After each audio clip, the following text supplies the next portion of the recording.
I love Indian food. I love Saag paneer. I also love Bollywood cinema.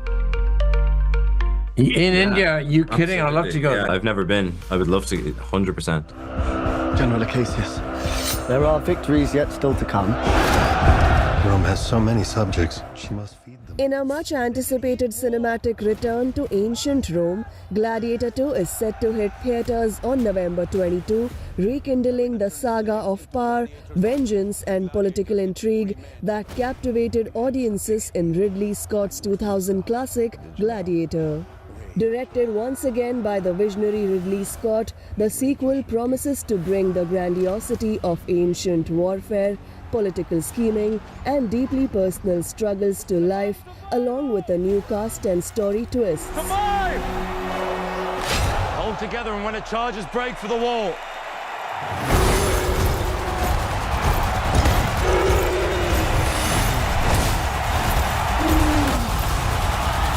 During an exclusive interview with TV Asia's Rasha Goyal, who is also an Emmy-nominated host and producer, director Ridley Scott, joined by stars Denzel Washington, Paul Mescal, Fred Heschinger, and Connie Nielsen, discussed the emotional depth, technical feats, and epic scale of the new production. They also shared what they love about India and expressed their desire to visit the country. I loved seeing the dichotomy of your character. What was it like playing someone who is feared and revered? Yeah, it's what life's all about, isn't it? I didn't look at it that way. What Ridley was able to do, first of all, he built Rome for us, but by using so many cameras, and he stayed like further away from me than you would think, and it allowed me to keep the. It didn't feel like I was making a movie. It didn't feel like film so much, so it freed me up. Of course, you have been on so many sets and done so much, but I feel like a set like this, there's something still so magical about it. What's it like for you when you step? Like, what's the magic or excitement that it creates within you? I've never been on a set like this. This is the biggest movie I've been in. I don't know how much they spent. I know they spent a lot, but I've never been on a film this big. I'm sure once you even leave a film like this, you will take something with you from this. Oh, I took a few things. Physical too? I took some shoes. I took some. No, I did actually, but I don't know how many more films I have left in me. I don't know if I'll ever be in one bigger than this, the size and scale of it. But I appreciate it, and it makes me appreciate even more what it means to be in the hands of a brilliant director, and I love that, and that's what I want going forward. Only the best. I'm going to take you back 30 years plus when you did Mississippi Masala. Okay. You know, the Indians have a special love with you. So from that time to now, have you had any other cultural connections or ties, whether to the culture, the film industry there, or even the people? No. What's Mira doing? Has she continued to make movies, or? She has. And I think she's kind of stayed more in the diaspora there. Okay. She's working on a couple of other things. It would be great to see you both unite again. I haven't seen her in decades. Oh, wow. Wow. I'm excited about my baby boy directed The Piano Lesson. Yes. Third August Wilson film that we've done now, and I'm excited about. I don't know if I'll be around long enough to do the other 7 because we've been doing them every 3 or 4 years. The math is kind of funky, but I'm excited about that opportunity, and there's a couple of wonderful directors that I've talked to that I'd be excited to work with. You are known for creating these epic landscapes. Mm-hmm. I'm curious to know, though, how do you balance the size and scope while keeping the integrity of your characters' personal stories? I don't know. That's what I'm good at, I guess. But you find that way, I start my career, actually wasn't that small. I made a film called The Duelists, which is fundamentally about Napoleon Bonaparte's army.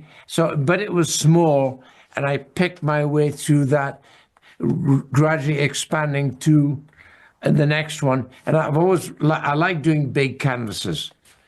So the next one was very complex canvas called Blade Runner. was your second film? No, Alien. Yeah. You know, first 3 movies, pretty good What an movies, right? insane sound to go from the Alien. What the? You just Wild. take So us into I don't know. I have no idea. You just do it, you know. Paul. It was just such a joy watching you. Thanks. Given your theatrical background, I was thinking for you, what was it like performing in perhaps one of the biggest stages ever made, the Coliseum, and then knowing what's at stake for all these characters that are involved?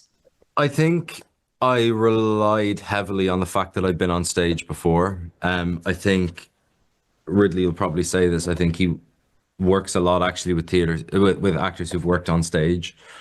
I think it then allows you to kind of, when you're speaking to 60,000 people in the Coliseum, you know that your voice has to travel. It's all of those things. Like, so weirdly, there's a comfort in knowing that have some degree of experience on stage. And as you said, the Coliseum is probably one of the biggest stages you could ever kind of perform on.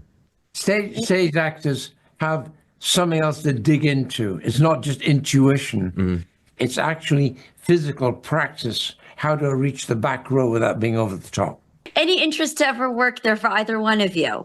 In India, you kidding? I'd love to go Absolutely, there, yeah. Yeah, I've never been. I would love to, 100%. Yeah. But are you in India now? No, I'm here in Los Angeles. Any expectations from Paul when he was playing this role for you, your Gladiator? Any expectations? There would be no mercy if he got it wrong, because I would actually be in dead trouble, and I didn't even do a screen test. I tend not to do that. I rely. Everyone has a voice, and it's called intuition. Some people discover it, and some people don't even know they have it, and therefore it goes away. And I've discovered that I have a voice. And from that, there's nothing mystical about it. I tend to act on my intuition. So I said, this is it. This is it. This is it. Don't look back. You've got to make it bloody work, okay? And I didn't have to. He did it all work for me. Oh, he was amazing.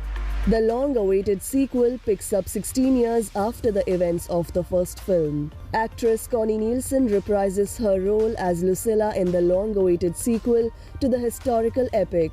24 years later, you are returning to this playground.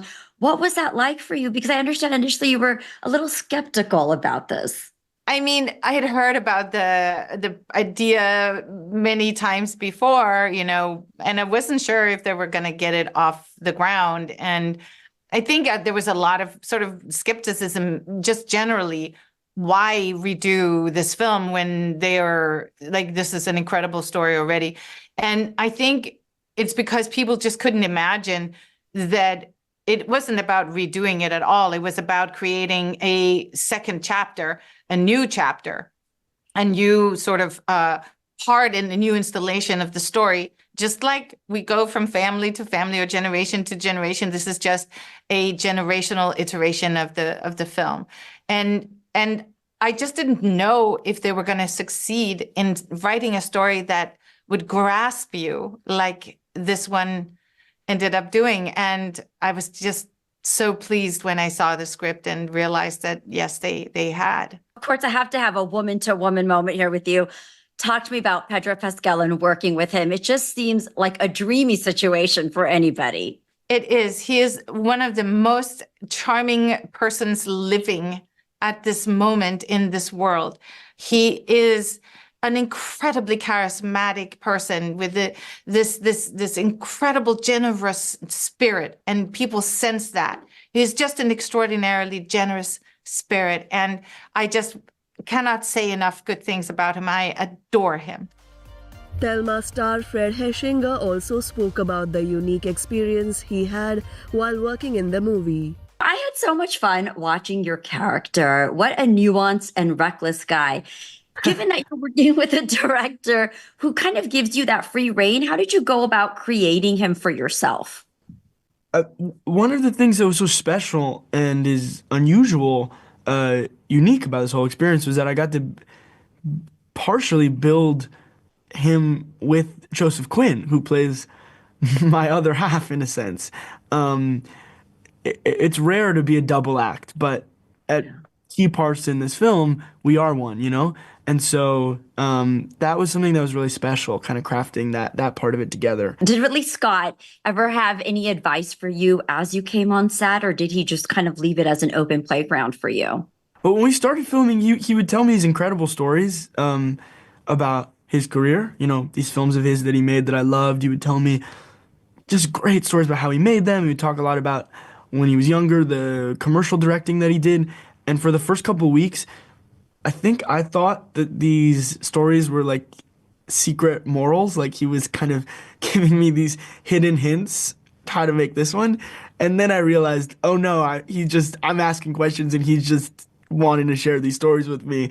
But there's no like hidden agenda there. He's actually we're just talking. And then as time went on, the way that he works is really unique and special because he has so many cameras going at the same time. The entire universe is built around you, for you. And I think he really trusts actors to take the reins and, you know, become their people. Have you ever been to India or familiar with the culture or food? I have never been. I really want to go. I love Indian food and I'm familiar with the food in that, at least, you know, I eat it a lot back home. Favorite dish? Ooh, that's hard. That's hard to say. I love side paneer. Okay. Oh! Yeah, I love that. I also love Bollywood cinema. And so, yeah, I love the films that come from there as well. The success of the original Gladiator set a high bar, and anticipation has reached a fever pitch among fans and film critics. The first film won 5 Academy Awards, including Best Picture and Best Actor for Russell Crowe. Many expect that Scott's return will not only pay homage to the original, but also explore new dimensions of Rome's power dynamics and the personal costs of ambition and vengeance.